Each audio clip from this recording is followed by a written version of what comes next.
me today I have Tom Gorski. From one long last name to another, yes. Yes. And we're here tonight to talk about the Gibson Park Resiliency Program. Please, the only thing I ask is let's not scream at each other, one at a time. I'm going to try to pick people from everywhere to speak, but we have to do this one at a time, and I think Tom has a brief presentation that will hopefully outline some of the changes since the last time. I know I see a lot of familiar faces from when we met in October, and what I want to do first is just have a brief introduction of the process, what got us to where we are today, and then the next steps ahead. And I did, hopefully some of you are on the newsletter that we sent out that had some questions to be submitted to the ward counselor, and we have some answers to some of those questions, and we'll kind of go through some of that, and then we'll open it up to an audience Q&A. I know folks have a lot of questions tonight, and I look forward to answering them. one Yes. thing. We have State Representative Jeff Turco with us as well, who can help us. Another delegate is Aisha Milbury Ellis.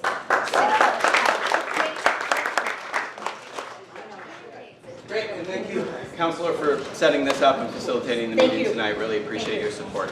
I know there's been a lot of anticipation and questions about this project, and hopefully we can answer a lot of them in our presentation tonight, and happy to answer those that we can in our Q&A, and maybe there's some we can't even answer tonight, and we'll try to find the answers in advance of our filing to MEPA. So, just a brief overview of the presentation. We're just going to do a quick round of project team introductions, and then we'll talk about project progress since October, discuss a little bit some frequently asked questions, as I mentioned, get into audience Q&A, and then talk about next steps. So, great. So the project team, we've got a pretty large group of folks dedicated to this project, starting with Revere's Planning and Community Development Department.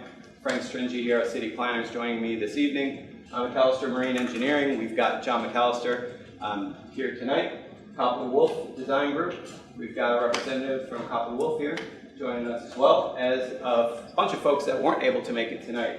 Collins Engineering, Design Lab Architects, LEC Environmental, and EKI. We've got a really large group, and would have liked to have had more folks attend tonight, but what was most important to us is finding a time that worked for the ward counselor and the neighborhood representatives that called this meeting, because I understand we've got a time crunch with a MEPA permit, so we wanted to meet with you as soon as we could in advance of that filing. So just know there's a lot of other people, chief among them, El Baker, who's been the project manager on this throughout, that just were not able to make it because of the quick turnaround, but we've got a full team committed to this project. So, quick overview. The project includes Gibson Park, the former boatyard site, and the length of the shoreline around Mills Ave. Next slide. So, existing conditions, I think folks here are pretty well acquainted with. Next. All right, so the planning background that built into this project, we've been meeting, and I've been on with the city since 2022, but there's been folks working on this work long before that. Really started with our municipal vulnerability preparedness process in 2019. We had 2 4-hour workshops with city leaders and community stakeholders talking about our municipal vulnerability to climate change and the impacts thereof. And this neighborhood, along with the Point of Pines, was identified as one of the 5 most vulnerable areas in the city.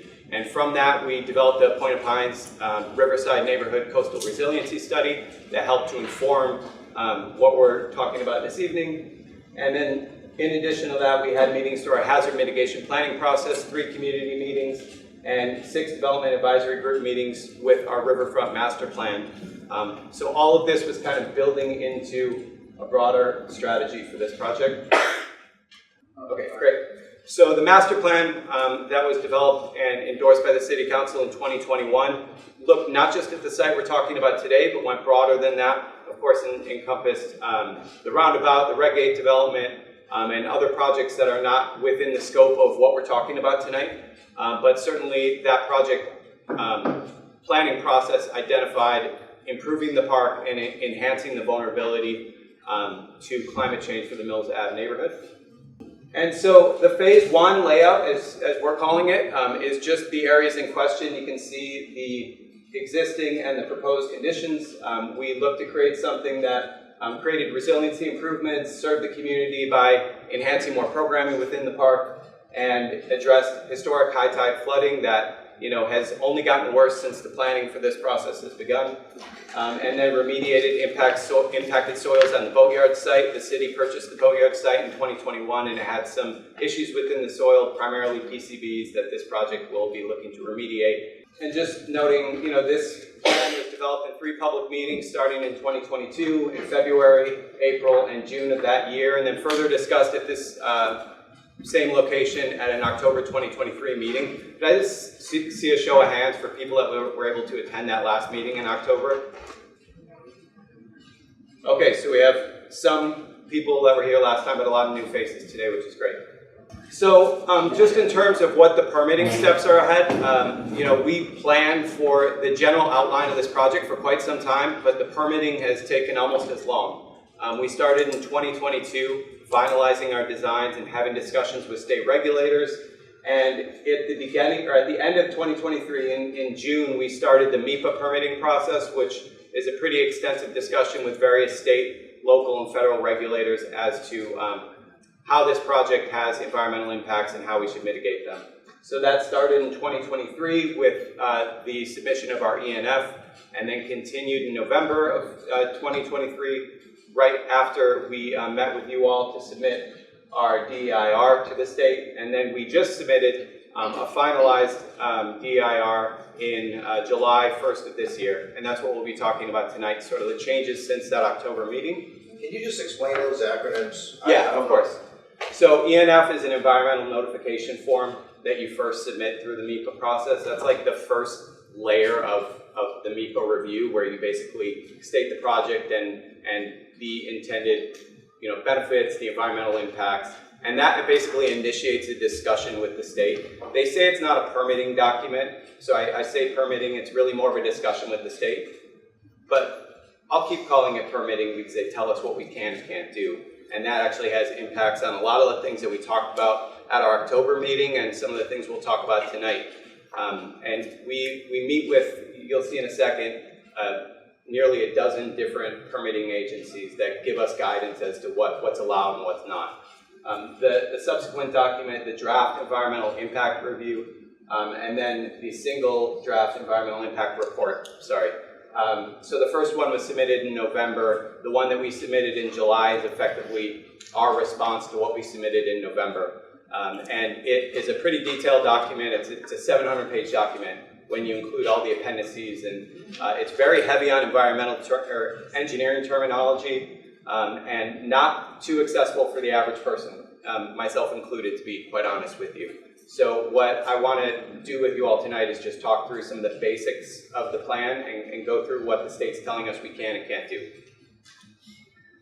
And progress since 2023. So we had all of these meetings with state regulators as part of the MEPA process leading up to our October meeting. And then after that meeting, we had a follow-up meeting in November 28th of 2023, and multiple meetings with the secretary related to the DEIR, including in January, May, and June. So basically, we submitted the draft. Then we've subsequently had discussions with the regulators about what is and isn't allowable based on our submission.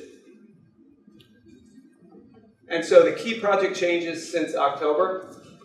Number one, we are implementing a cobble berm at 29th Thayer Ave, the former boatyard site, in lieu of a sheet pile wall. And this is where I've got to get up just for a second. So the boatyard site here has a previously existing sheet pile wall, and we have already planned to construct a berm that this wall was intended to tie into, and the state regulators told us, in effect, you can't do that. You can't use the pre-existing area and shore up that existing sheet pile wall. You need to build a cobble berm. So that's the one change that came out of the meeting. The second one is that there'll be 3 maintenance access points that they'll allow along Mills Ave, in addition to the 4th that was already allowed through our initial discussions with regulators.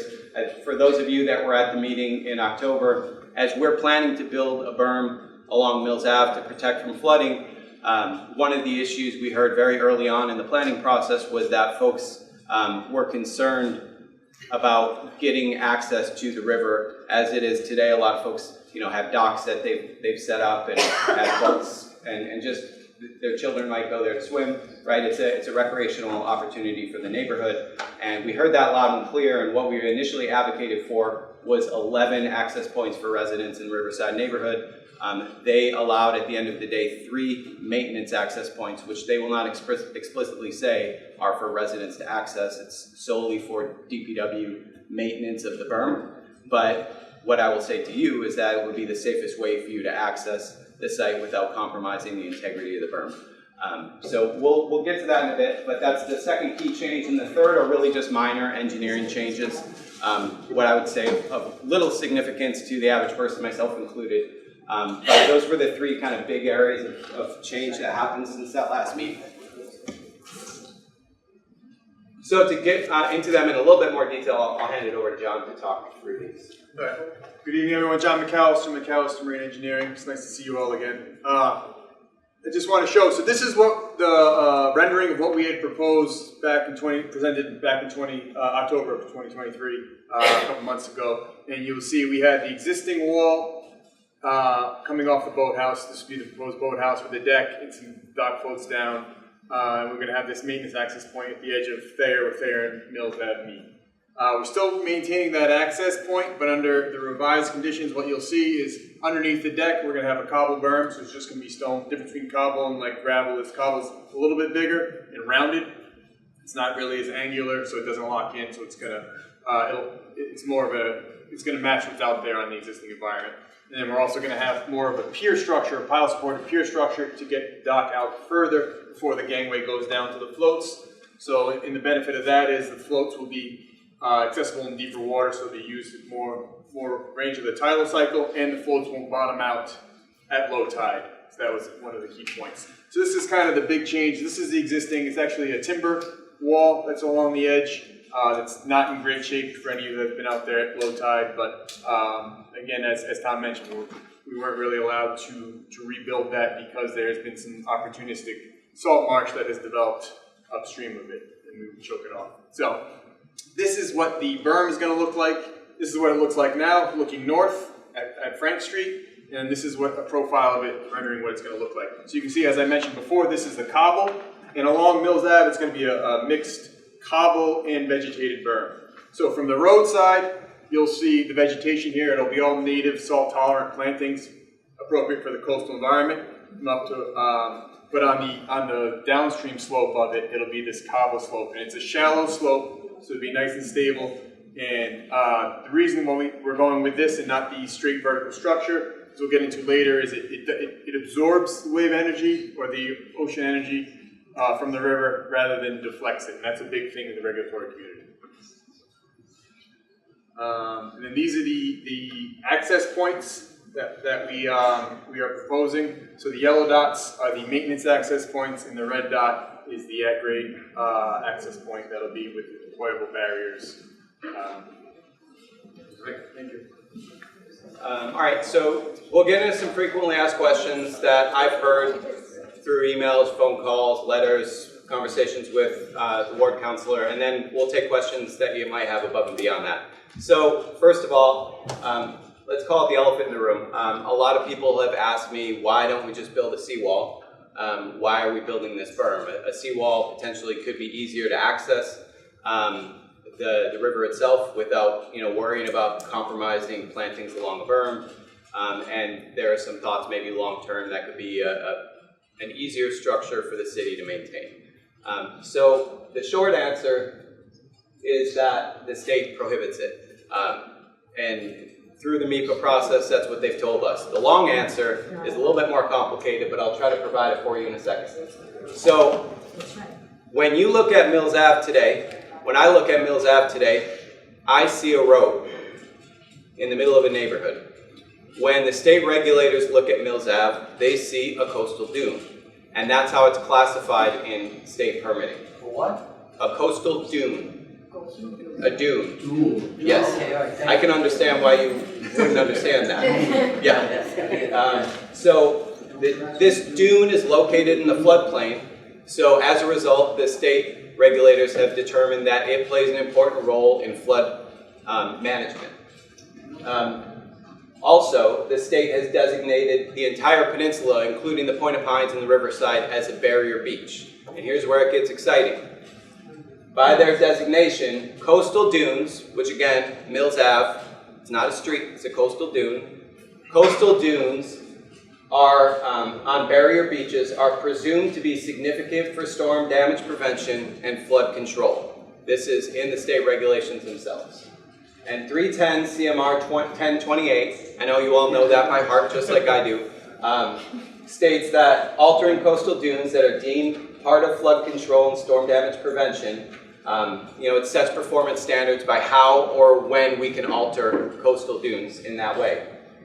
It prohibits alterations that affect the ability of waves to remove sand from the dune and increases the potential for storm or flood damage. So, by their definition of this as a coastal dune within a barrier beach, they have made the determination that a seawall would not be consistent with 310 CMR 10.28. And that is the state's interpretation as to why we cannot have a seawall. It's not my own. Although I tried my best to explain it both to myself and to everyone here tonight, because it understandably is not perhaps logical when you're looking at that site to conceive of it as a coastal dune. I understand that completely. I'm right there with you. All right, another question. Can I ask a question? I have to ask a question, I'm sorry. Okay, so it's considered a seawall, it's considered a coastal dune on a barrier beach, and we cannot build a seawall, is what you're telling me, right? But it's okay for Redgate to build what they just built there. I just don't understand. It's not a coastal dune nor a barrier beach where Redgate just built? I think the argument from the state, I would suggest putting that into your letter and seeking their formal determination. I would suggest that what they would say is that a coastal dune was not being altered. They're picking and choosing what they want to consider a coastal dune. That's my So wait a problem. minute, if it's a coastal dune on a barrier beach Right. that cannot be Altered. how can you build a berm? It cannot be, You're altering it. so it can be altered, but it can't The be. street is a dune. If I could finish, and then I'm going to answer a few other frequently asked questions, but I'm sorry, I understand we're I have to opening ask. the floodgates here, pardon the pun, but you can alter a dune, but you can't alter it in a way that affects the ability of waves to remove sand from the dune and increases the potential for storm or flood damage. And John, you want to talk a little bit about how a berm can alter a dune in a way that doesn't do that? Sure. So the berm's going to be vegetated. It's going to be composed of natural materials, and it's going to be sloped like that, whereas the seawall is, straight up like that. So the theory is with a storm surge coming in, the energy that comes from the river, if it hits a seawall, it hits it straight on, and it bounces right back, and that's either going to undermine the seawall cause a problem somewhere else. Whereas at a sloped, I don't know why I'm doing it like this, but I apologize. I'm committed to it now. Whereas if it's sloped and the energy, the storm surge comes, it absorbs it more likely, and it Still will, rises.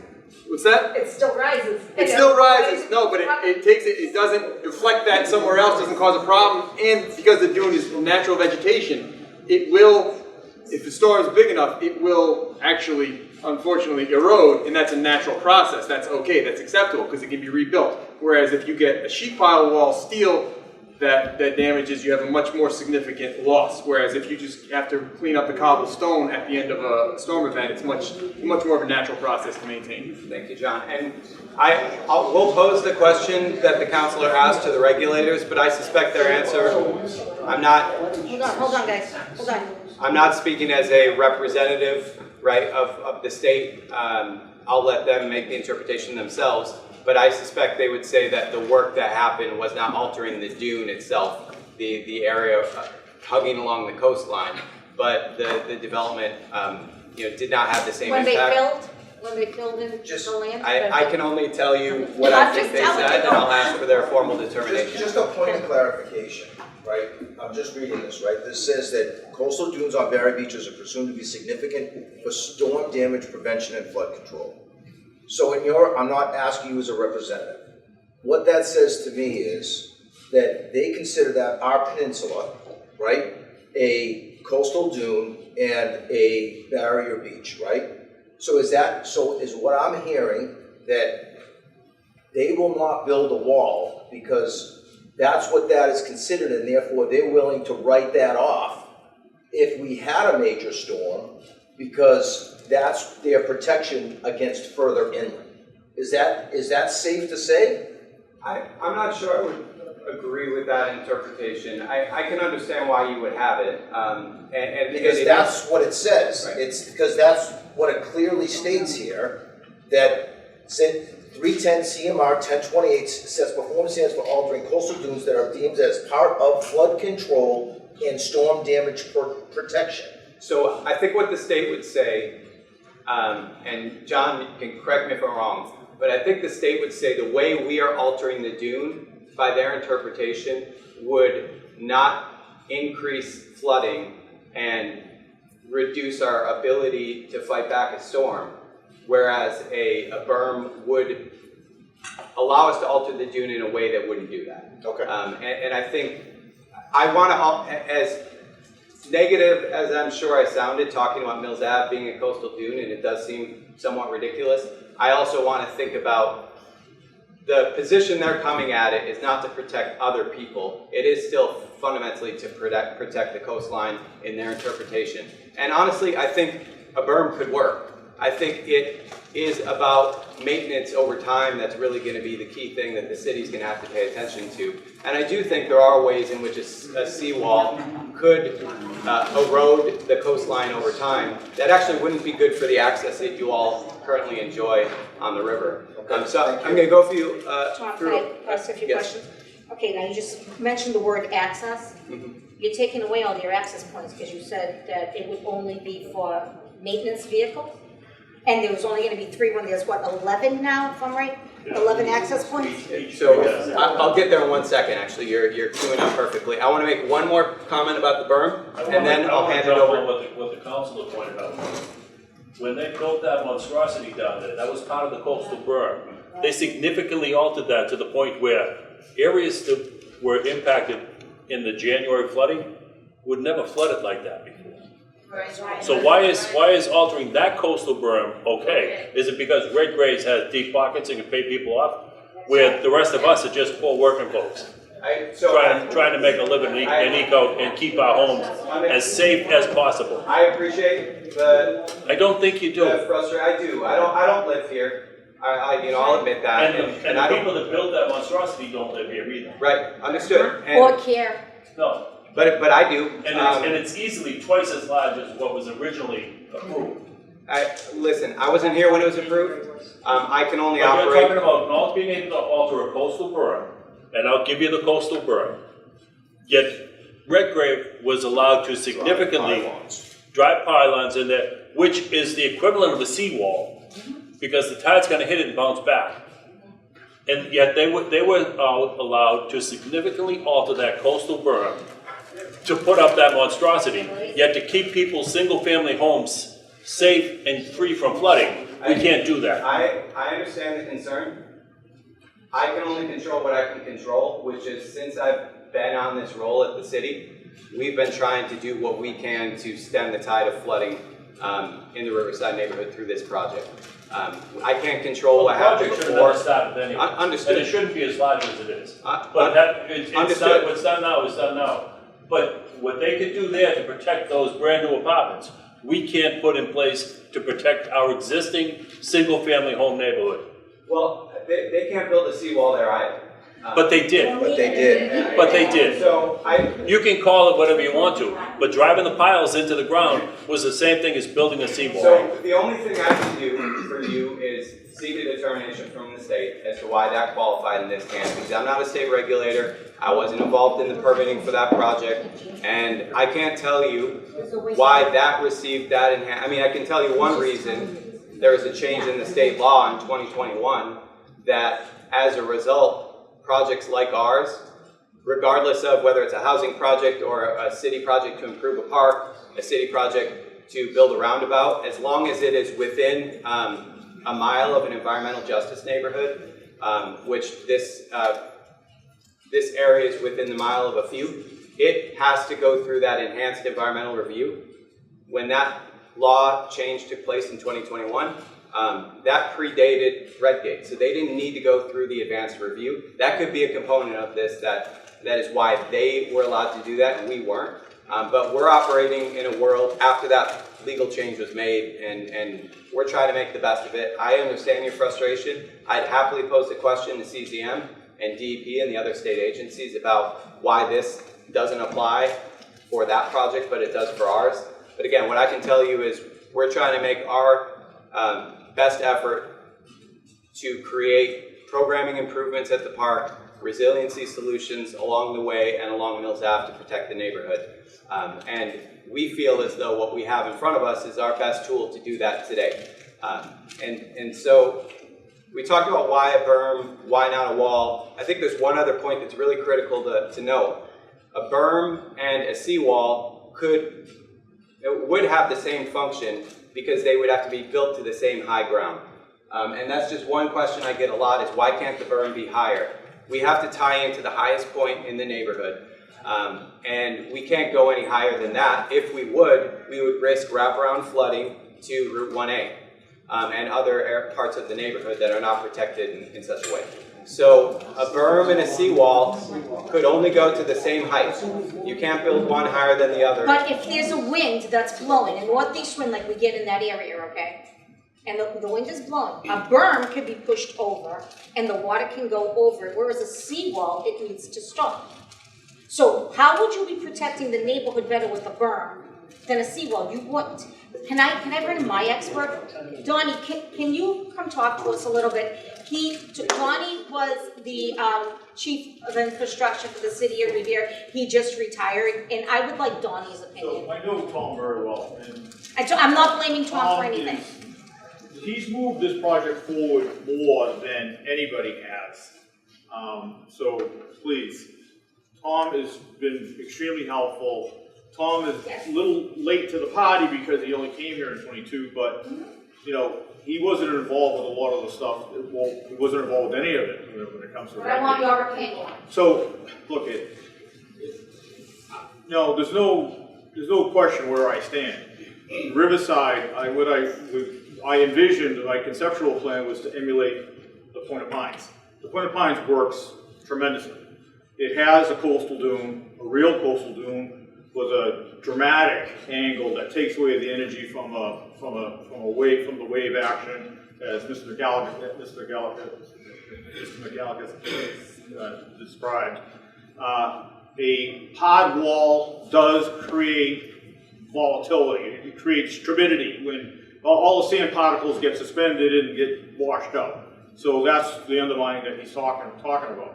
The only thing is that what I don't understand is that, you know, did we press hard enough to our state representatives? Did we push hard enough? Because what I don't understand is that Katrina was only 20 years ago, 2005.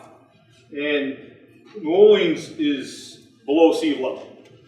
All their homes, businesses are below sea level. So that kind of leads you to believe, well, why did they allow a whole city to stay and build all this hard infrastructure? The Army Corps did, walls, you know, barriers, pumps the size of this building, literally, in 2006 and 2007. And I think some of the construction still goes on today. So there's that question, you know, maybe where there's a will, there's a way. I like the berm. It's a natural, you know,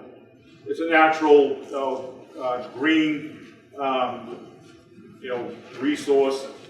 I'm not so sure that without a way to evacuate the riverside, like a pump, mechanical pumps, because if the water was to breach, then you're going to get flanked from both ends. So you're going to get flanked, you know, you're going to get hit from the river or the coastal effect, and then you're going to have the water that's behind it.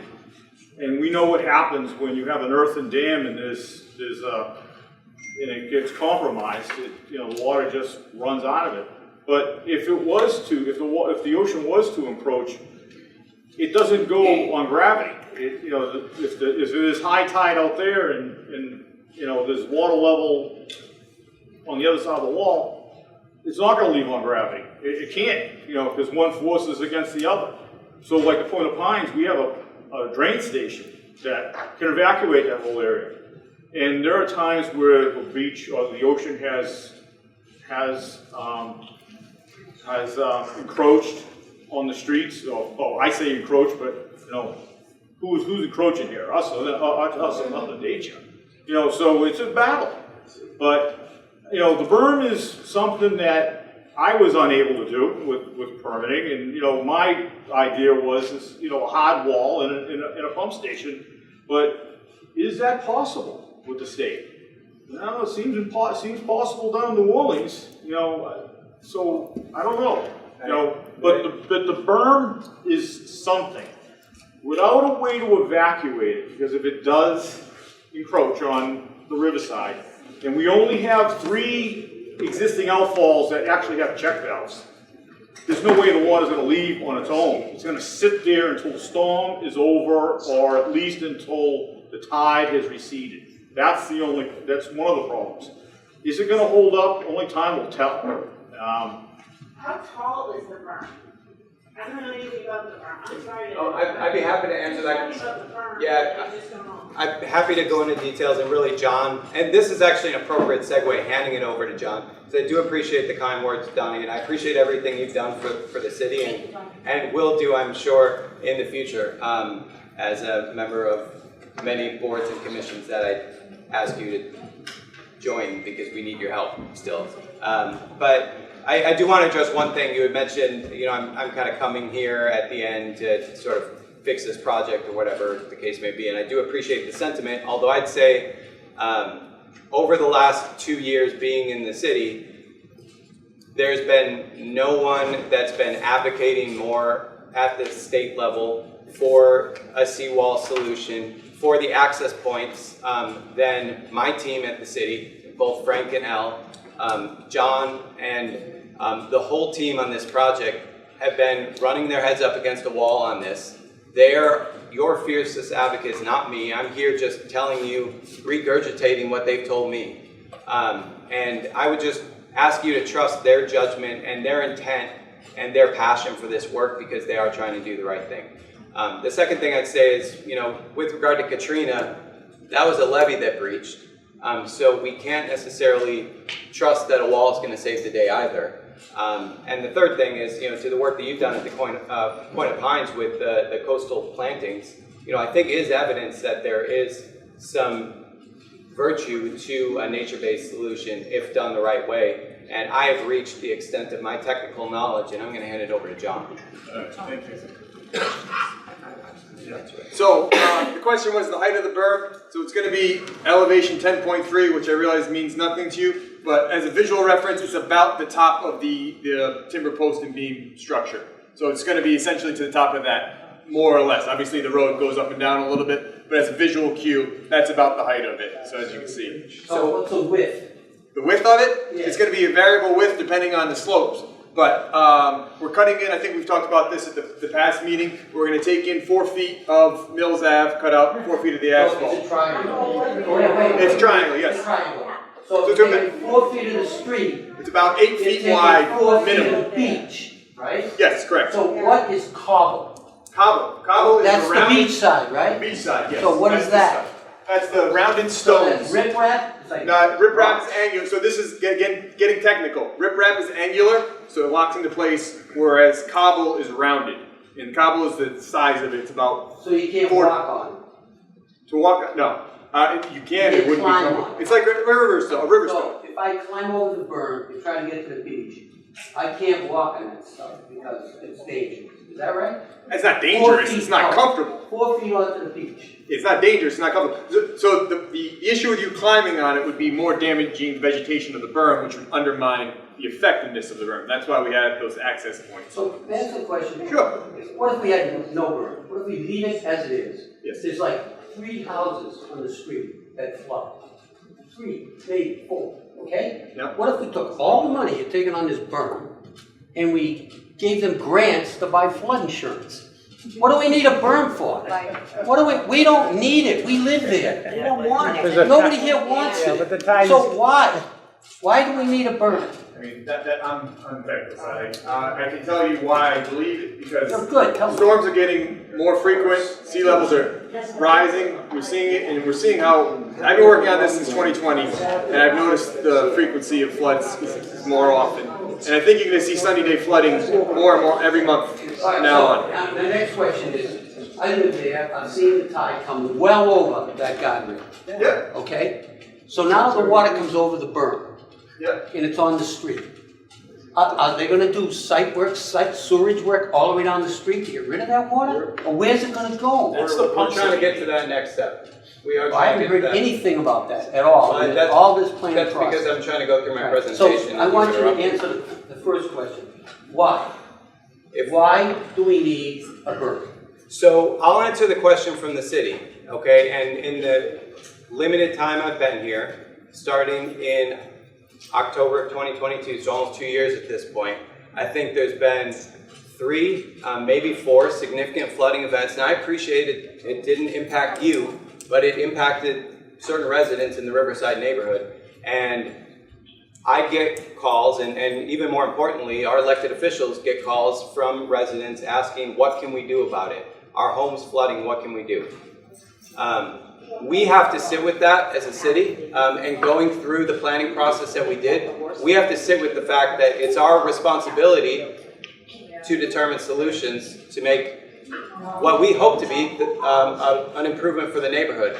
So we can talk at the end, and I plan on having that conversation with you both tonight and at a later date. If you want to move forward with that project, if we could set that aside for a minute, but just understand, it's our job as a city to make sure our residents are safe. And when we have the kind of flooding that we get in some of our homes in the Riverside, it's very tough for us as folks that have to answer to those residents to say, well, I'm sorry about this. We had a solution, but we determined the better approach was to make sure that we all had access to the river, that we had boat access, that we could get to our docks. Okay, and I hope you can appreciate the difficult position that puts us in as a city whose responsibility it is not just to those accessing the docks, but those whose homes are flooding. We're trying to find a solution. If the neighborhood doesn't want that solution, we can have that discussion as we get to the end. I'd just appreciate it if you could just give me the grace of going through the rest of this presentation, answering other questions, and then we'll go from there. Bob, if I could get to you just 1 second, I just want to run through a couple other things about the park, and then hopefully I'll be done and you guys can start talking. Thanks.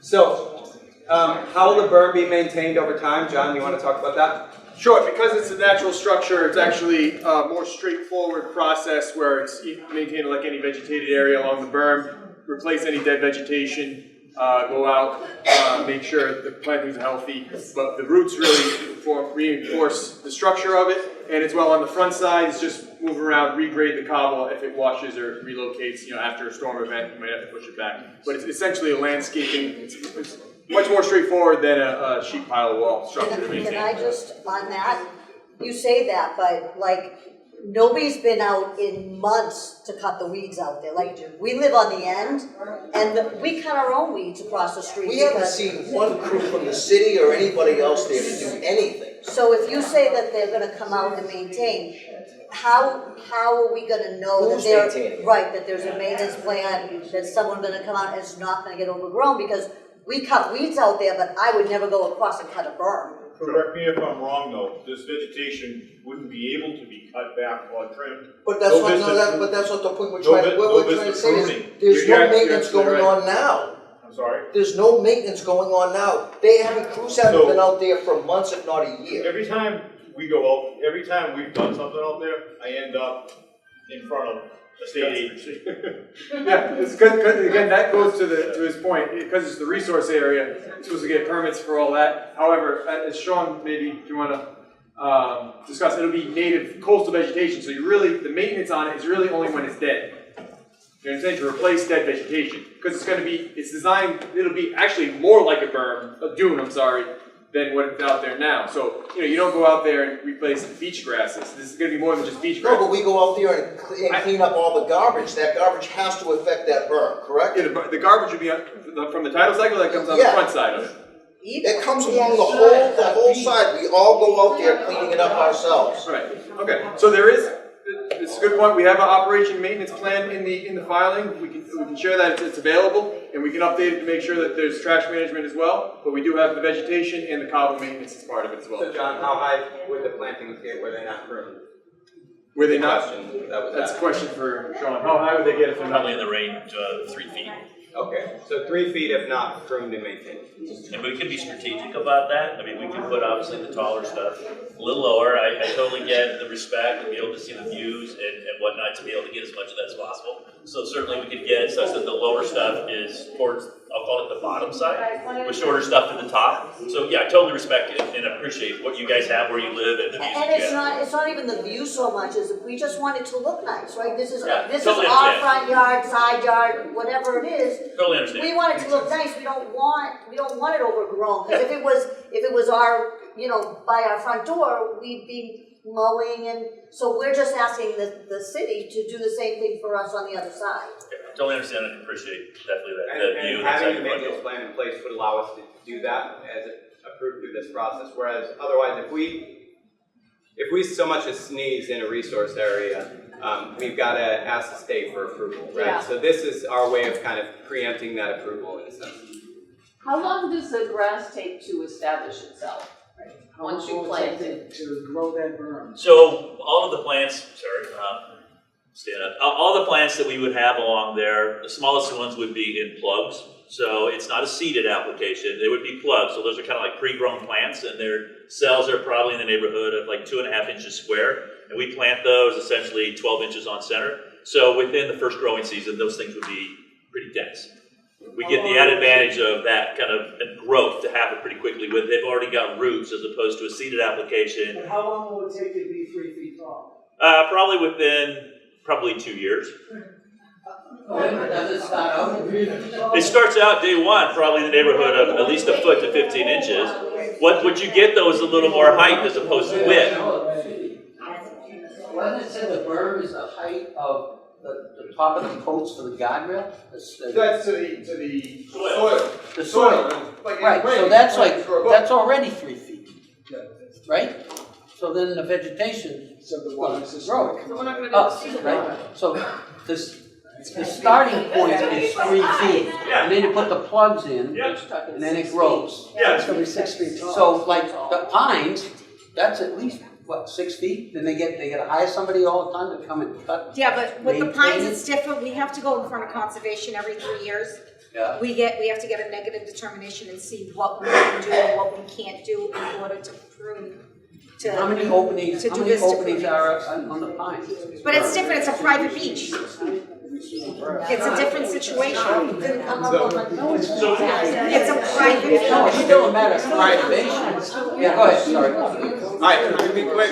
We'll get to the rest of your questions. I want to have John talk about drainage here. That came up quite a bit, so John's going to talk about the drainage that this system will have in place, and I'll talk about the drainage for the Riverside neighborhood, which is in dire need of improvements and which we'll be designing solutions towards once we have a MEPA certificate. So go ahead, John. Yeah, so this actually came out of the master plan process in 2020, and we were just looking at Gibson Park, and the concern was, well, and look at it topographically, the northern part of the Riverside neighborhood, at Thames and at Thayer and River are really the lowest points, and they are, I think, where it floods most frequently, right? So we knew that was going to be a key flashpoint where we need to handle it. And without redoing all the infrastructure for the whole neighborhood, we have improvements along Thayer to add additional catch basins, and we're going to move that stormwater up to underneath Gibson Park, so it's part of the Gibson Park stormwater management system. So for the northern part of the neighborhood, whereas if it's high tide now, I think you guys know it very well, but the catch basins can't discharge, the pipes are just blocked at the outfall, so it just backs up into the neighborhood. Whereas in the northern part, we'll have this, what we call the relief valve, where if it can't discharge its normal system, it'll be directed towards the system that we have under Gibson Park. And if you recall, underneath the ball field, we have a giant underground reservoir essentially on crushed stone with chambers that'll be able to mitigate and handle that stormwater runoff while the tide is up. It'll recharge into the groundwater, and anything that it can't recharge can, once the tide drops, can go out through there. But that adds a giant buffer, like a significant amount of Is that gonna volume. be pumped? That will be pumped, yes. Okay, so Gravity. Yes, exactly, yeah. does this take into consideration the fact that Gibson Point Red Gate project raised the land considerably, and now all that overflow is gonna flow into Gibson Park, into the boatyard, which is polluted, and then into our neighborhood? Is this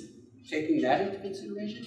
So this is all the stormwater that comes overland through Gibson Park. That will never get to this part here.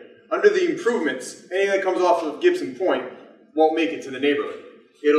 There are stormwater management controls within Gibson Park as part of the other plan. So that won't make it to the neighborhood, but yes, this has capacity to handle that as well. So the stormwater coming into Gibson Park is not going into this cistern or whatever you call It is going into, but it's not going into the neighborhood is what I'm saying. 'Cause you're Right, saying the neighborhood water is going into there, so eventually, are we gonna have a problem? this thing, it's sized for a 10-year storm event. So beyond a 10-year storm event, which is, it's tough to explain. I don't know how to do in gallons, but it's like, I think it's 100,000 gallons. Have we had 2 100-year storm events in the last 10 years? Yeah. We've been getting 100-year storm, no, rainfall events though, different. Rainfall is different. So I don't know, it's a 5.5-inch storm event. I don't think we've had a 5.5 inches of rain in 24 hours recently. I can't recall. Yeah. So, Father's Day. 4 inches of rain, I'm sorry, 4.6 inches. I get my storm events confused. So the second question, I guess, related to drainage is actually within the Riverside neighborhood itself. The drainage systems there are severely inadequate and in need of updates. As part of the earmark that we received for the berm, we received funding connected to that to actually design drainage improvements in the neighborhood. It's a federal funding source that will not release the funding for the drainage design until we have our certificate for the berm. The thought process being the drainage needs to tie into the berm, and if the berm is not approved, the designs are wasted. So we're waiting for our certificate to move forward with that process because it's all interconnected. All right, I'm going to answer a couple very small questions about the park. So folks asked me about a dog park because in the original master planning process, there was, as you can see, a dog park component that was planned, and they said, what happened to the dog park? I didn't see this in the park design, which is true. And that's because this is the first phase of the project. I think throughout this discussion tonight, hopefully, if you leave with nothing else, you can understand the complexity that we're working with our state and federal regulators on this project. We did not need another element of complexity by adding a dog park on a state-owned site. That site's currently owned by MassDOT, and as a result, that's going to be a future phase when we can work through the rest of the complexity with this project. Similar question with the pickleball court, which came through in the last update. We heard from the community, perhaps not some folks at this table, but there were people who were asking about pickleball, and we hear that a lot in the city generally. That would have required us to move the basketball courts to, you guessed it, state-owned land. And we're not going to be touching state-owned land anytime soon again. So both the pickleball court and the dog park, if they're ever built, would be built in a separate phase where we would make sure to update the community as we're moving along in this process. Hey, Tom. And then, so, yeah. Why can't they put the dog park where the golf thing is? Get rid of the golf. Nobody uses it. I think the dog park's I think that would be too close to the natural resource areas. And now we can open it up to questions, if you'd like. There was some in the corner, I don't know. So, in the corner, and yes. Question, this is specifically about the berm, and I know you don't want to hear it, but that's okay.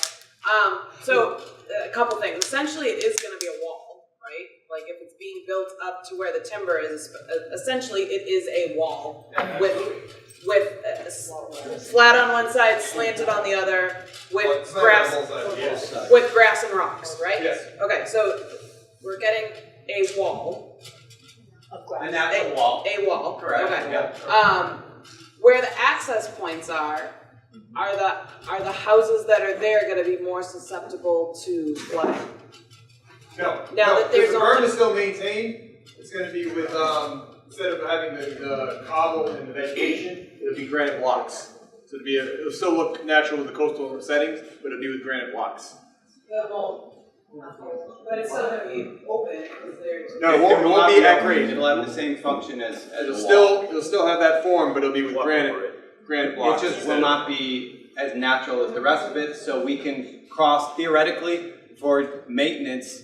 And I say theoretically because I'm aware other people will probably cross it for other reasons, but that's the purpose of it, is to access for maintenance, but it would still protect the neighborhood from flooding. It would still maintain that intent.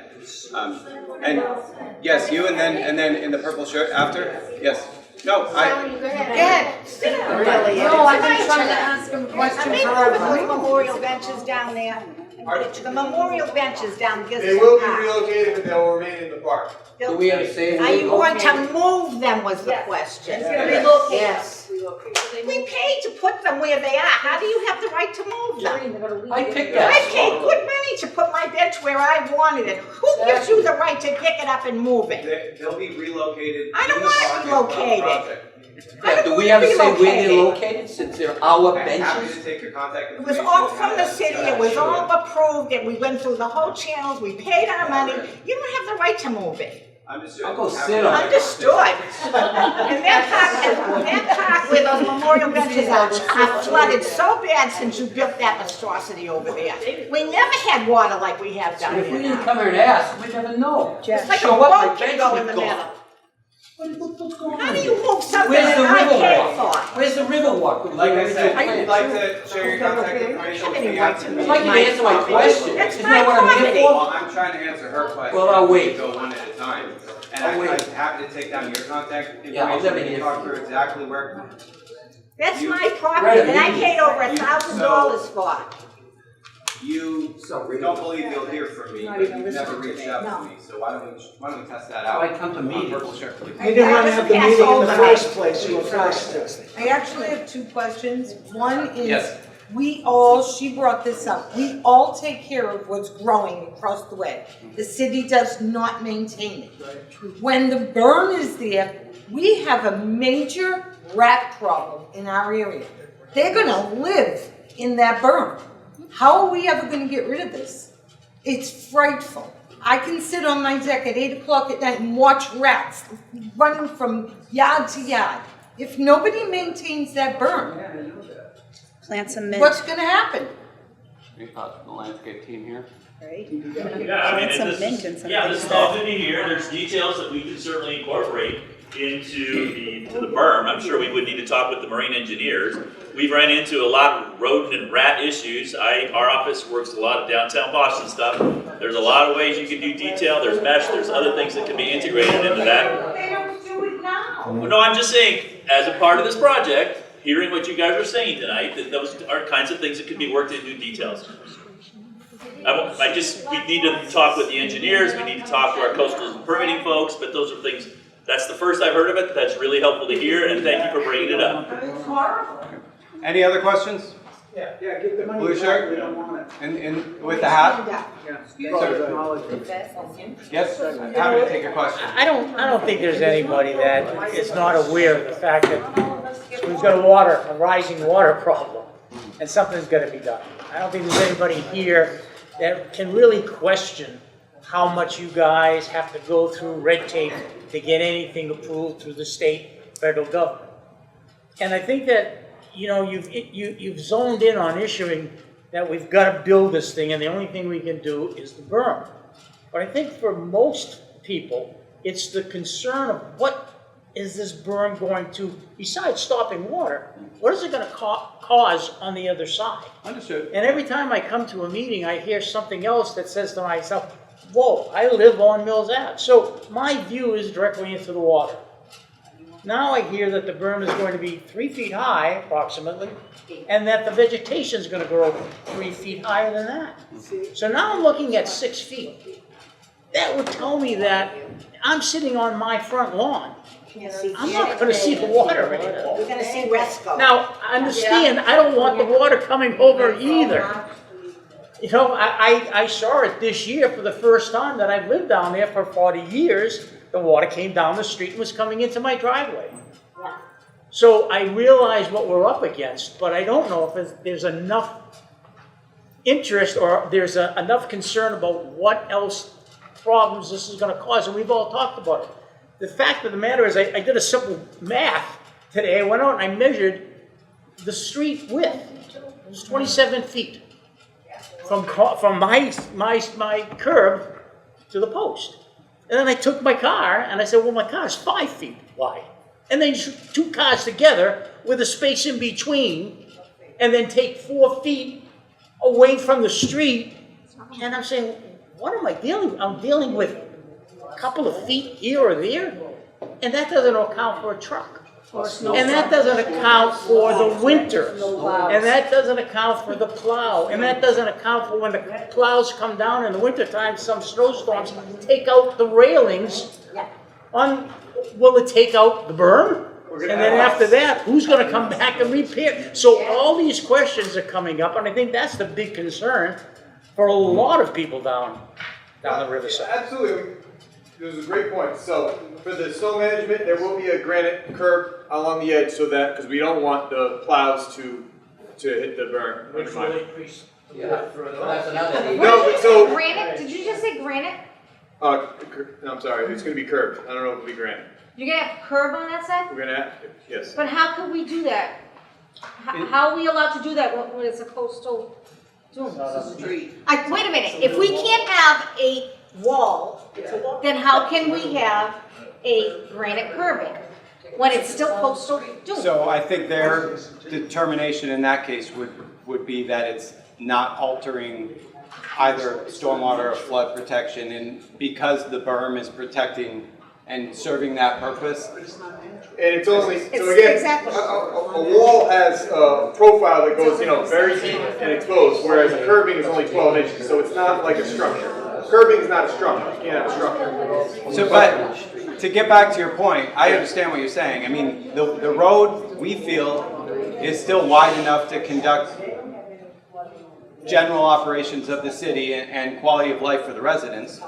I appreciate that some folks differ in opinion on this one, but we do have roadways in the neighborhood, or rather in the city, that are a heck of a lot narrower than this one. I think we all can appreciate that. But that's gonna be code for emergency apparatus? It will. Yeah, so it's 22 feet wide. It's the minimum under state regulations, also under the federal code as well for that volume. Minimum road safe enough, really good enough. I'm just so concerned about the aesthetic look. Yep, I hear you. Yeah, That's the thing. Right. On my property value, as well as all the other Right. properties. I appreciate that there are trade-offs to make here. And I think when we work through, I think one of the misconceptions, and then I'll take more questions, is that once this permitting's done, we're just gonna build this project and nobody's gonna have a say on it. This is just one step in a much more involved process of state, local, and federal permitting that's required. And we still would need to go out to bid, and we would still need to go through a host of other actions before we actually build this thing. And what I've committed to the ward councilor, what I'm committing to all of you tonight, is this won't be the last time we can sit down and talk about this meeting. What I wanted you all to understand are the pros and cons of doing this, and we've talked through most of them at this point. I think after we receive our MEPA certificate, we could then talk next steps about what we want to do here. And if this is a solution we'd like to move forward with, or if we'd like to keep things as is. We're not saying that it's our way or the highway. We are here tonight, and we'll continue to be here to make sure that you're part of this conversation. So, any other questions before we? Yes. Tell me, if Yes. the berm gets overwhelmed by salt water, and then the tide goes out, where does all that salt water that come over the berm, where is that gonna go? That's an excellent question.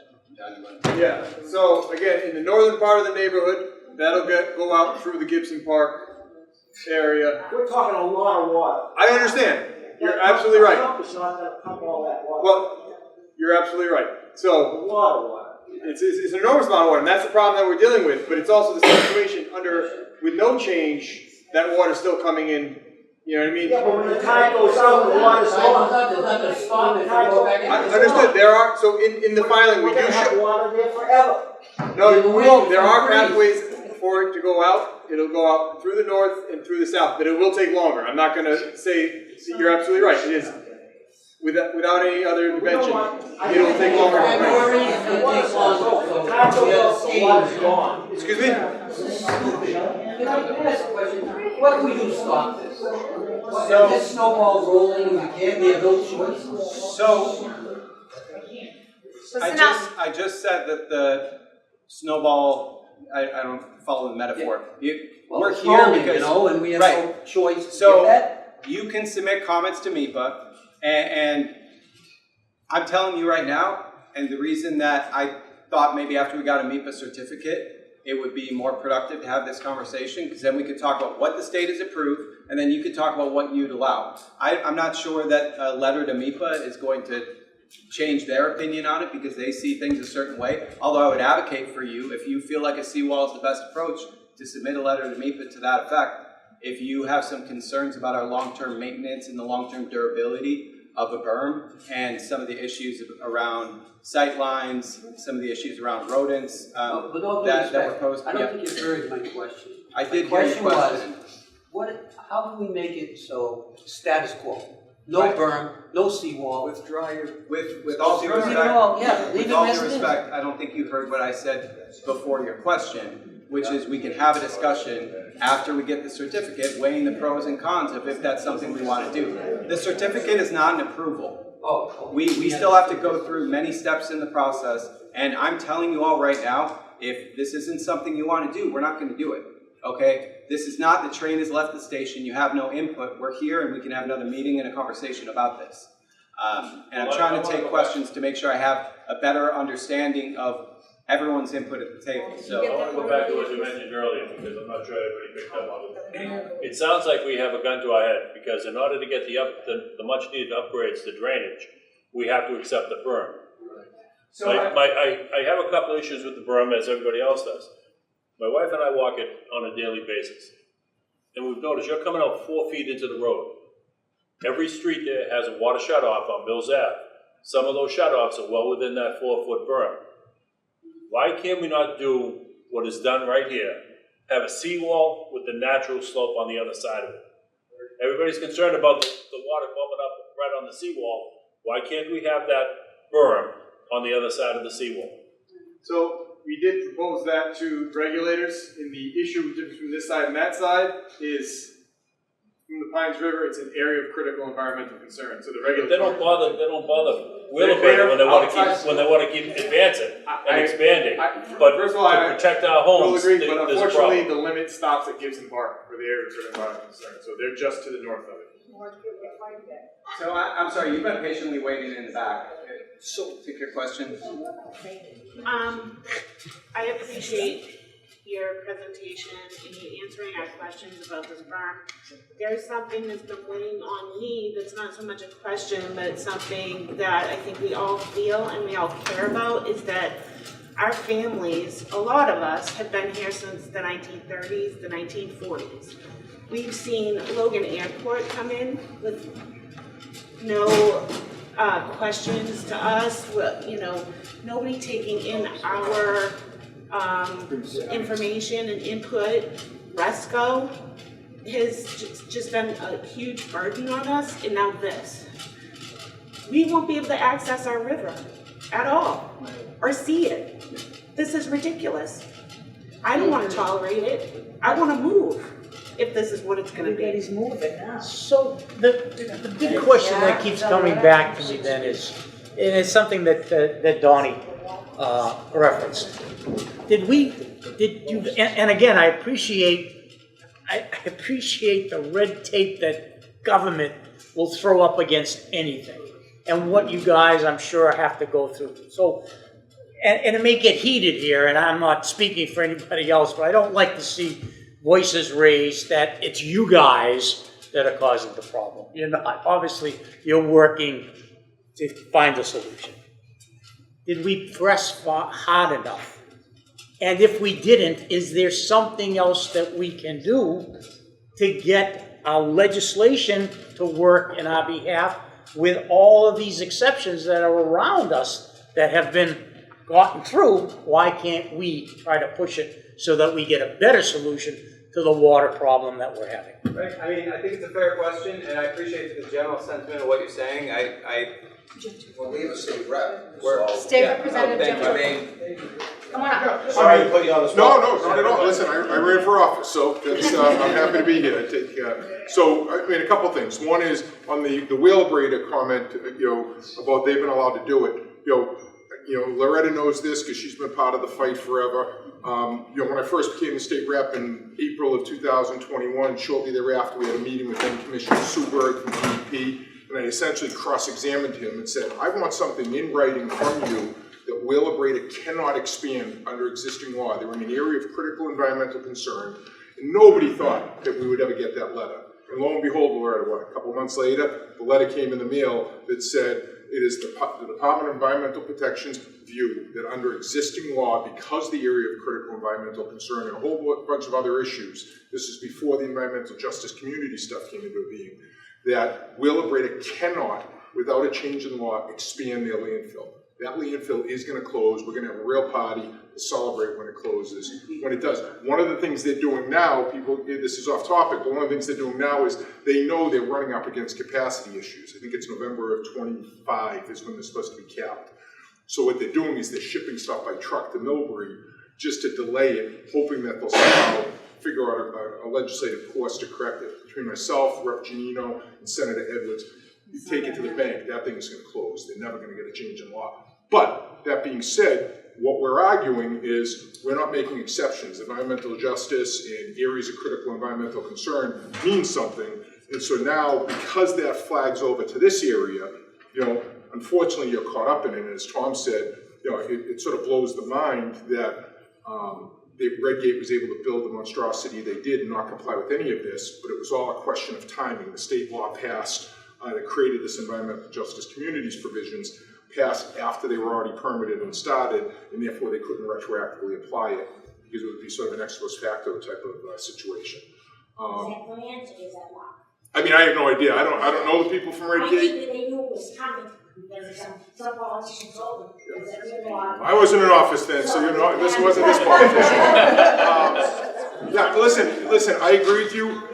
I think that site. I mean, we could go round and round about it, but at the end of the day, I think the council vote was 10-1 to allow that project to be built. I think your gripe is with the councilors that made that decision to vote for it.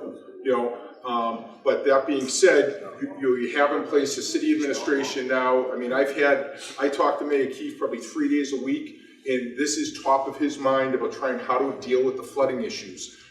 I've got pictures from friends that live on Frank Ave sending me videos of their street underwater, walking through their basement with 8 inches of water in I think it's 27 Frank, right at the basement. I mean, it's a danger to people. So the question is, how do we go about coming up with a solution? I agree. I think the whole vegetative berm, I don't philosophically understand it. I don't understand how the engineering of it works versus a seawall. I mean, I go and look on Broadsound Ave, the other side of my district in Revere, and you go there, after the blizzard of 78, you had people, again, it's a trade-off, as Tom said. They had people had a regular seawall in the back of those houses on Broadsound. The blizzard of 78 came and destroyed everything, and what happened? The Army Corps came in and said, we have to build 3 additional feet approximately on top of the existing seawall. If you live on Broadsound Ave, you look at a wall of concrete unless you're on the second floor of your house. But you know what? Those houses don't flood.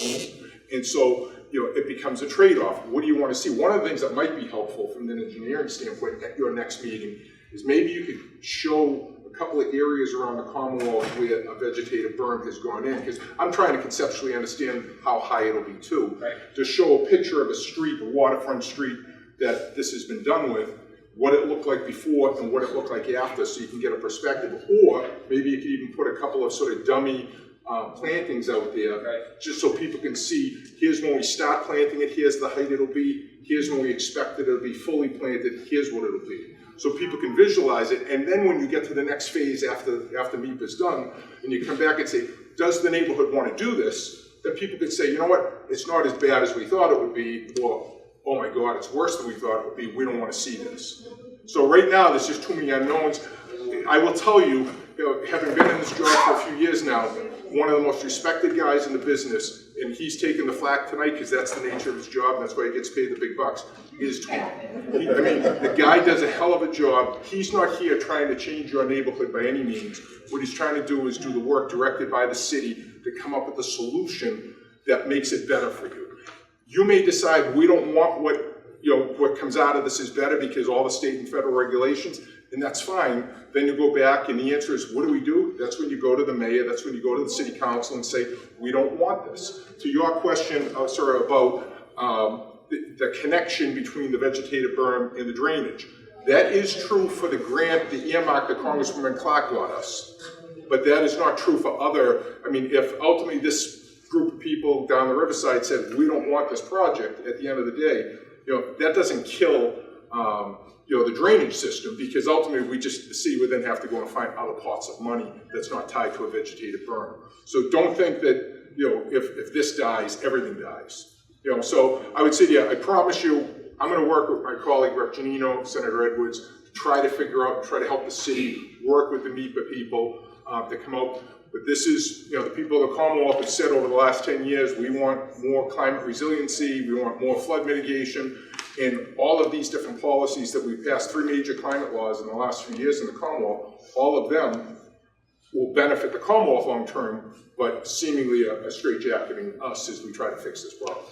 Hope that answers any questions. I appreciate it, Representative Turco, and hopefully we can get some of that money home as well, Aaron Revere, with your help.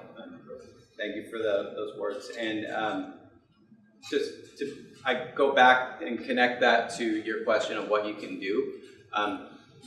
Again, I'm not super confident it's going to get there, but hopefully it's clear tonight we are not the cheerleading squad for the Mills Ave berm. We are a cheerleading squad for making sure that we don't have flooding in the neighborhood. If we can get a solution that achieves that is not a berm, we'd actively work towards it. And if you'd like to submit some comments to MEPA to that effect, that you would like to see something like a seawall, and perhaps that you would like to see better access to the riverfront, those are 2 of the big themes I've seen, perhaps they'll be responsive to it.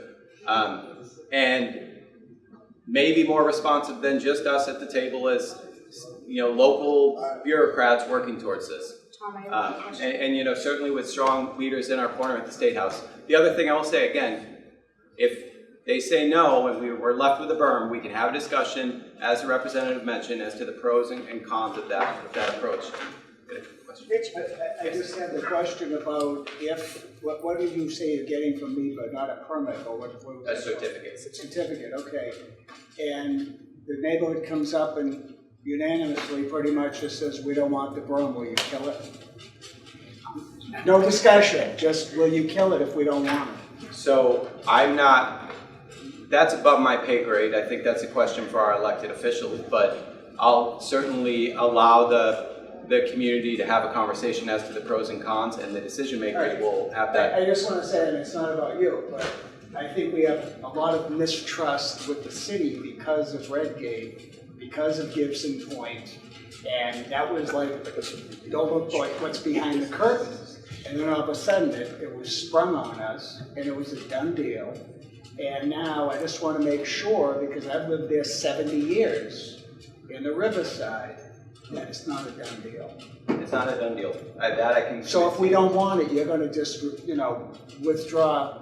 So that's not my call. My call alone. Whose call is it? So that would be our elected officials, and ultimately, again, we're the ones, and really our elected officials who. Yes, Frank.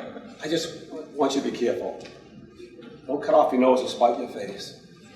We've been assigned to come up with a flooding solution for the Riverside area along Mills Avenue. The solution we came up with is the only one that was acceptable to the state. They gave us a high no on everything else we talked about tonight, which were great ideas, and it's the first thing that came to our mind. Your solution, his solution. We all presented it to the state. Hard no. Don't even bother us with that. Don't even come back to us. So this is what we're left with. And it's going to provide, it's going to abate flooding. all these nuisance storms, we have flooding on Mills Ave, almost once a month now, right? Twice a month. This will handle it, this will handle it, there'll be no more of that. So, what you're looking at now, out your front door, is not a natural shoreline. You see, you have 3-foot high weeds, you have riprap that is combined with asphalt, concrete, rebar. This plan will make your shoreline a natural looking shoreline, the way it should be. You know, with vegetated plantings that are indigenous to that environment. And I just think it's going to be a good plan. I just think you got to open your mind up to it.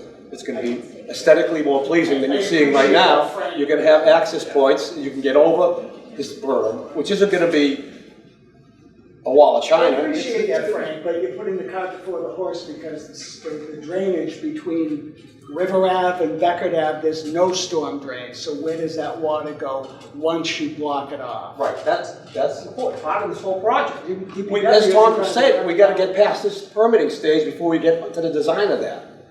Regardless of the berm, that drainage has to be done. Why not do the drainage and do the berm second? Is that a guarantee if you do it that way? So, and one thing, you know, to your question of federal funding and phasing of it and everything, they're not putting a gun to our head of this berm as a solution. They're putting a gun to our head, so to speak, of developing that flood protection for Mills Ave that the drainage will tie into. Right now, that is a berm. Okay, and I agree with Frank, although I understand the concerns. We think that's the best we have, and we actually think it'll work. And perhaps after we go through this MEPA process and you have an understanding, and I really do encourage you to submit anything asking for an alternative solution, because at minimum, you'll get a better explanation from them as to why they think this is good for you. And then we can have a discussion about the costs and benefits. It's maybe easier today to say, I don't want a berm, because in the back of your mind, you are thinking, well, maybe they'll get a seawall. And we can work towards that as a community if that's something you want. Submit comments to that effect. But if they definitively say no, then we just need to ask ourselves about the trade-offs that the representative mentioned. And again, I'm committed to having that conversation. In the back? So hypothetically speaking, city comes back and says, no, you have to do a berm if that's the only way that you're going to be able to get the drainage and flood the rest of everything else, right? How much flexibility is there to the angle of the stones and the height of the actual berm and the wall? How much flexibility is in that? Because I think part of the issue is people want to be able to see the water. And yeah, we're dealing with weeds across from us now that are probably 3-4 feet high, and that's a lot. But how much flexibility is there if it's like, nope, we have to do this? Does it have to be 6 feet tall? Great question. I mean, it's going to impact your flood protection at the end of the day, right? But if the drainage is being done too, that's also a huge piece to why we're flooding, right? So if the drainage is going to improve, and the berm itself is going to improve what we have now, why does it have to be as tall as it's planned? It's drastic, basically. Right. Yeah.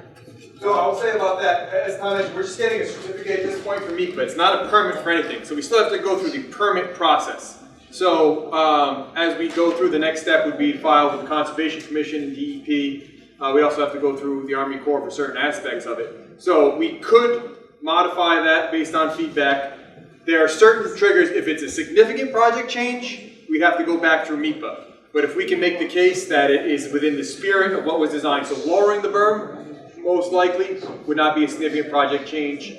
If we went to riprap from cobble, that would be probably a significant project change, but if we change the size of the stone, we'd have to have some justification for it. But there is some flexibility with it. But I don't want to say there's a lot, but there is, it has to be justifiable, and I think there are ways to justify it. I just want to, first of all, thank you, because, you know, through this process, my husband and I mean, we've gone to probably 4 meetings. So we've been going through this since the beginning. And listen, we all have different opinions. We all live in different places in Riverside. So we all have different things happen to our homes.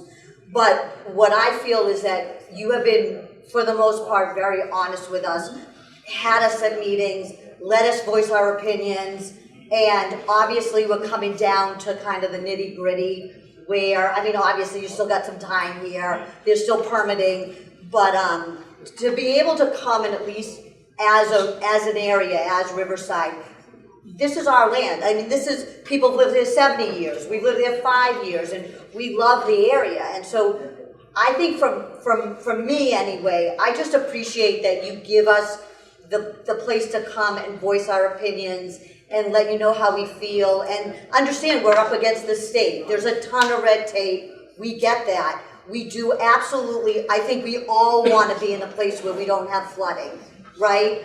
But to be able to come, I just want to thank you all, and thank the representatives, and thank our representative, because I do feel like I have come to 4 or 5 meetings where I understand what's going on. If I'm upset about something, I'm able to tell you about it. And I just hope that moving forward, we continue this process so that when we do get to the end, we at least understand what's being done and we can be happy, and hopefully we don't have the flooding that we have today. Thank you, appreciate that. Yes. Benign question. Sure. Let's say this berm is a done deal. It's going to happen. Let's say it's just hypothetically. I said it's not. It's going to happen. But yeah, well, whatever. What's a timetable? How long before the drainage, before the berm begins? What can you give us some idea of what we're looking at here? Yeah, of course. So this is sort of what we've outlined here. I was getting to this point like an hour ago. No, it's all right. So ideally, we're getting our MIPA certificate in fall, maybe let's say early winter. And along that, once we get our certificate, we would then actually work through the local, state permitting, and in some cases federal, updating our construction drawings accordingly. Community meeting prior to bid if desired. I think it's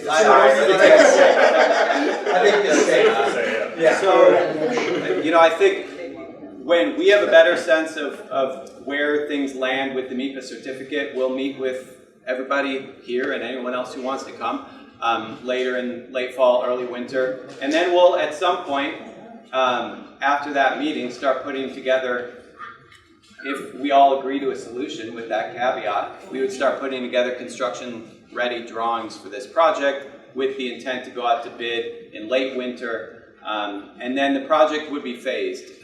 So ultimately, we would have to start with the remediation of the boatyard, which we're currently working on, with the PCBs, taking them out and shipping them out of the area. Then the park improvements, and then the berm. So it's going to take a while. Ideally, shovels will start to be in the ground in spring, but it's going to be a lengthy process, absolutely. And then the drainage designs, once we get our certificate, we'll start those immediately. And yes, we already have an engineering design contract ready to go for the drainage. So that's ready to go once we receive our certificate. So I'm not sure your question, it's clearly not as important as the issue with the berm, but it comes from my 10-year-old who wants to know whether or not the baseball field is still going to be there. So it'll be turned into a multi-purpose field, which means that baseball is one of many other activities that can But take it will place. have a designated home plate for second and third? I think that's to be worked out with our recreation department once fully permitted. But That's the plan. It won't, yeah. Yeah, that's the I'll plan. let my 10-year-old know. Yes. So I just have more of a comment, but like, we're all required to have flood insurance, right? That's not gonna change with this project, so for me, it's like, I have flood insurance, right? That covers me, I've been there 15 years, luckily we've never flooded and we've never had to use it, but I'd rather take that risk than not look at 6 feet of vegetation and not take away that space from so many families who are down there fishing, spending time with their kids, doing all these things, and take that risk. Because I'm still going to have flood insurance at the end of the day. It's still costing me. You talked about quality of life. You're taking away the quality of life of that area. One of the reasons we live down that area is how nice it is for families and people to come and hang out and spend time. A lot of the families don't have access to pools and things like that where they can go. They go there. And so you're taking away the quality of life that we have down that area. And I guarantee you, that happens, a lot of people are gonna move right out of that area. They're going to other areas outside of Revere, taking residents away from this town. So unless you're gonna say, hey, this is gonna alleviate people from doing flood insurance, I don't see that it's worth the rest to the residents down there. It's funny you have that take on it, because this project is designed to improve the quality of life down there. I'm glad The general welfare and the health and safety of the neighborhood, so. And I get that it's going to be a change.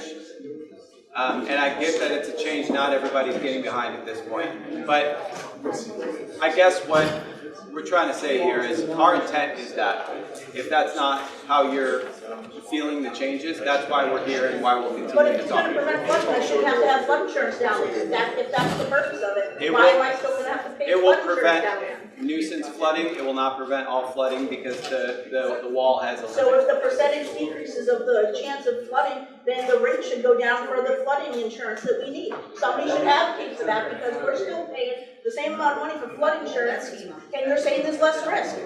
So There could be less risk when all is said and done. But yes. Okay, how long is the berm gonna last? How many years? Tide's going up, we know that.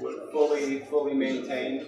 It's got at least a 30-year life cycle. 30 years? 30 years. I mean, so it'll last longer, but it's effective. It's effective design life. Sorry. Yes.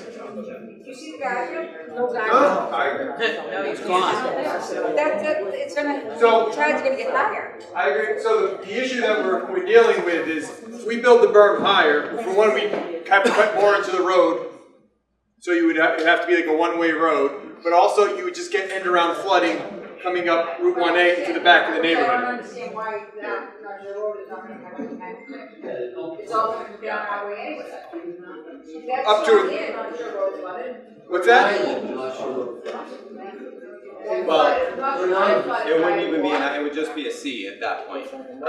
Were we to raise the wall and create wraparound flooding, it would be significantly worse than exists today.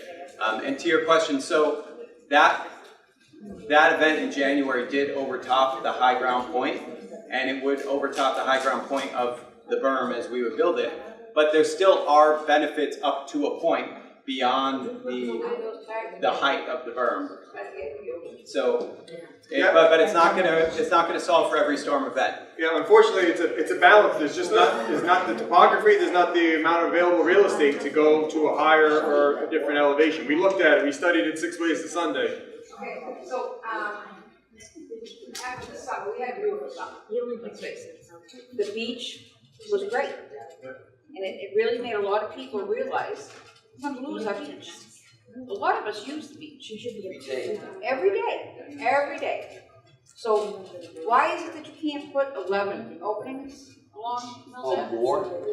So because the environmental impact report says it's not them telling you they can't. You can't. It's you telling them, no, you don't want to. No, we did want to. We had it. Well, it's written in that report. Really? Yes, that says the city did not want the 12 openings. If I wrote that, I was incorrect because I can go back to my meeting notes, but we had it in the E&F filing. We had all those openings, and it was that was our first filing with MEPA, the environmental notification form. Sorry, it's the preliminary one we filed back in June of 2023. We had that, and CZM had the concern that it would cause in and around erosion from the wing walls, because to get very technical, I'm sorry, this is my nature, we had a concrete wing wall at each of those openings so we could put in flashboards.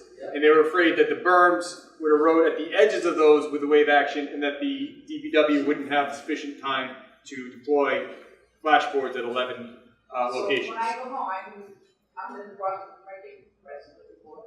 Yep. I can tell you exactly where in the report it says. Okay, and I will make sure we take that out.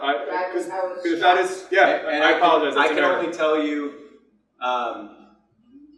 debriefing with my team after frustrated calls with state regulators that they wouldn't add more access points. There is nothing to gain for us, clearly, by upsetting you all by going from 11 to 3. So if that is the case, it's a typo because we wanted to have access points, advocated for access points, and didn't get them. I think that's probably the worst of everything, besides the view that you're gonna take away from us. You're also gonna take away the beach. Right, I mean, I think we could get a lot more people on board if we had more access points. We're not stupid, you know, we tried to get that for the neighborhood, and if it's in the report, it's a mistake. So maybe we can talk to our state delegation, maybe they can help us out. Well, and I think that will be part of the process going, you know, when the public comment period ends and we hear all the public comment for this project, they'll make a determination. And Frank, do you have something to add there? I'll talk to you after. Okay. I have a solution. Just one more quick question. Can you assure us that you won't be building the berm until the drainage throughout the riverside is taken care of? I can assure you that we will design the drainage and we will have a discussion with you about how the phasing is all. So you can't put the horse before the cart. In other words, I'd like to see the drainage completed, then you can build the berm. And we won't have to worry about the water being trapped behind the berm that can't get out. So you'll still have that issue to a degree on those higher tide events, right? When the outfalls are blocked. I take your point, and we want to get to that process where we have a solution we can talk about, and we're not moving forward on anything. So you can't assure us, that's all I'm saying. Well, I think we need to design a drainage solution and have that discussion about how we can afford this and what the phasing works out to be. I can assure you the drainage is going to get done, and I also can assure you that it might be after the berm, not well after the berm, and the volume issue we're dealing with is much greater from the tide coming in than it is from the precipitation and the drainage issues as a result. But if the tide goes over the berm, and the water, this is our concern. Work with us here. The tide comes over the berm, and there's nowhere for that water to go, like February. So what do we end up with? I got a skating rink for half a mile down my street. So, I mean, as you guys are very much appreciating, it's a very complex issue. There's a lot of factors.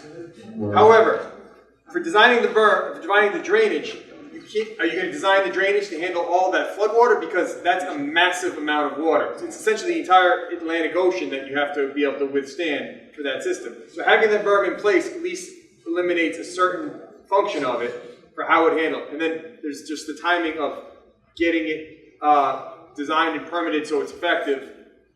Along the same lines, it's not a straightforward process where it's just like they're going to start design, it's going to be approved and be implemented right away. They're going to have to go through a similar process that this project's going through. Respectfully. Yes. Now, when the water goes in the street, it goes back out to the river. Because the street's crowned, right? The water that goes to the street. If there's a berm there, but without the drainage, and the water goes in the street, what are we doing?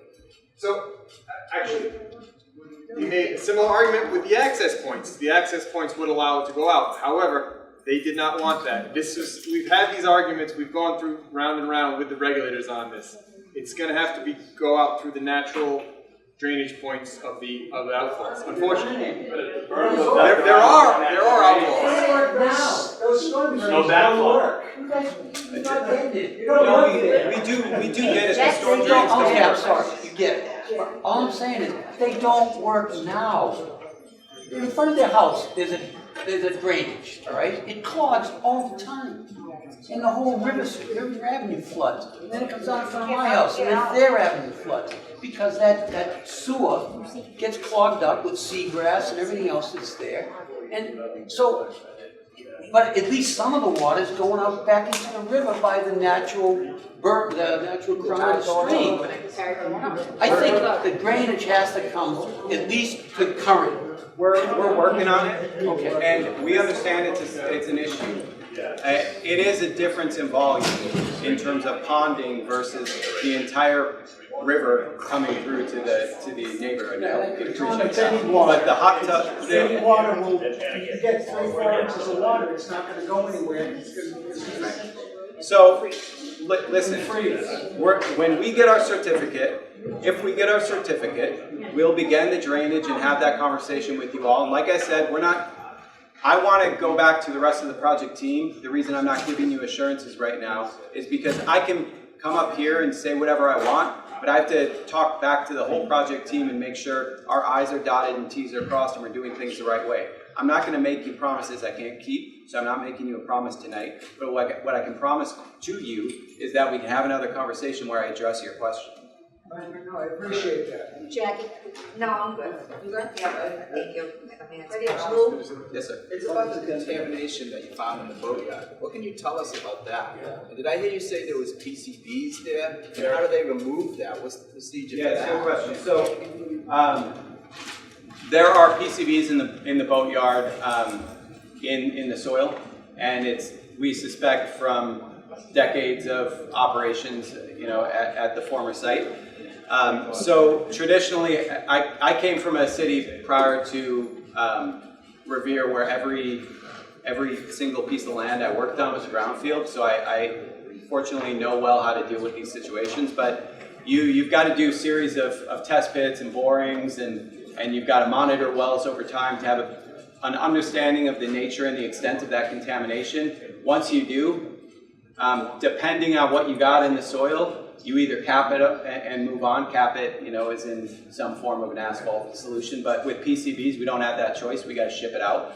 So right now, we're basically testing out to identify the exact area, both width and depth of what we need to ship out, and then we'll have clean soil after that. How long does that take? It can take a while.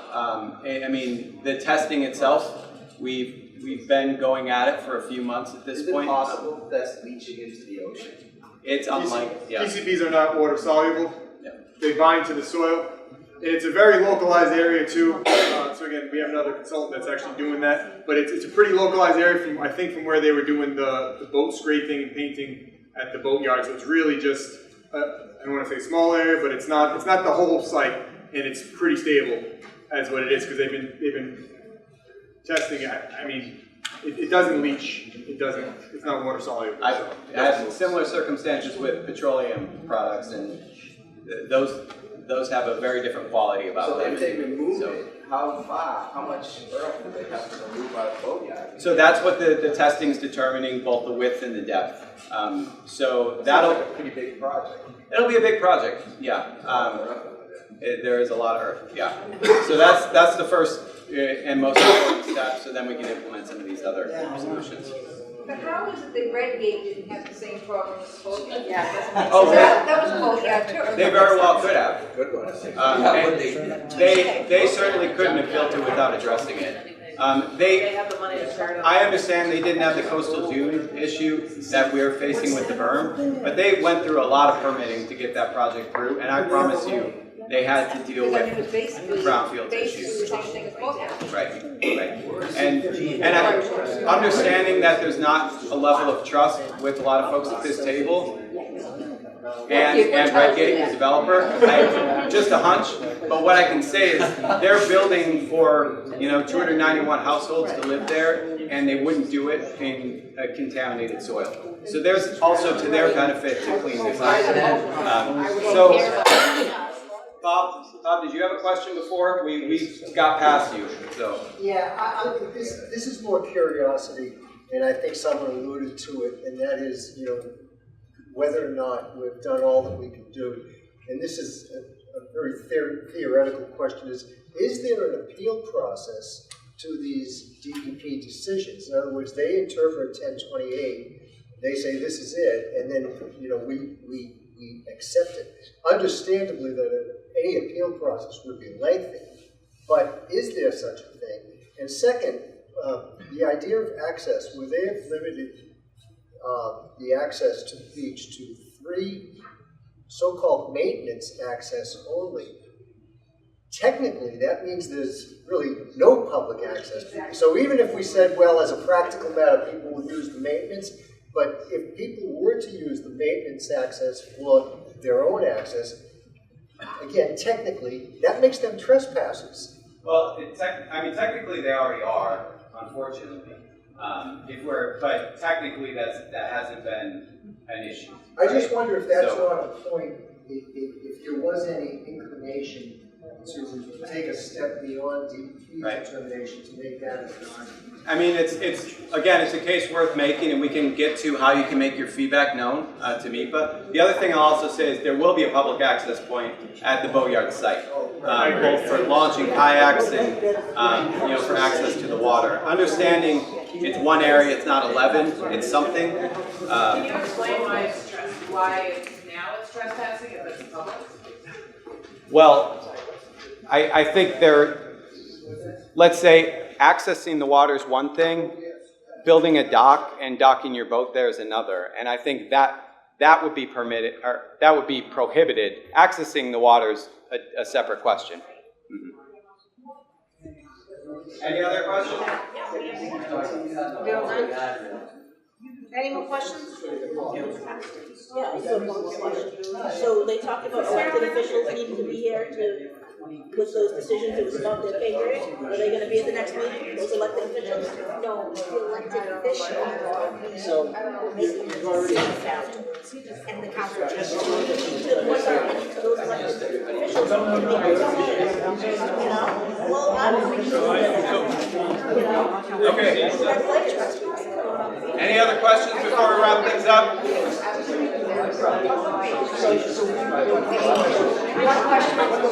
One second, everybody, one more minute. One more question, hold on. What the tide wrap around and come down Mills Ave? Wrap around where? When the tide rises and it rises up on top of North Shore Road, which it has, won't the ocean wrap around and come down Mills Up Ave? to a certain elevation, that's why we're capped at our height. Because up to a certain elevation, it will go up and come up North Shore Road, absolutely, yes, for the larger storm events, like the one in January. The one in January flooded on North Shore Road? Yes. No. That's state property. So that's going to slow it down. It's going to eliminate a lot of the, again, the two times a month you're seeing. It's going to eliminate those ones with the large real storm events. We have a plan in place. We are going to engage with Mass DOT, but that's a whole other beast. Okay, we're going to be permitting and Mass DOT to get North Shore Road. It is. We've had some reach out, but that's a long process. The berm, so berm, we have elevation as our friend in Gibson Park. So the berm ties up just to the boatyard site, and then Gibson Park's going to be built up higher, so that so it acts as a berm, same thing, same elevation, but it carries across to that site. Along the edge, no, that also died a horrible death from the regulators. Right, so thank you for ruining our neighborhood. 70 years, see you later. Okay, sorry, I couldn't help. Here's where you can make your feedback known. I Thank you appreciate everyone for it. coming. Thank you. for putting up with me. Tom, I don't thank mind. you for your time tonight. Yeah, anytime. And if anyone does want to contact me after the meeting, happy to stay here and take names, contact info. Yeah.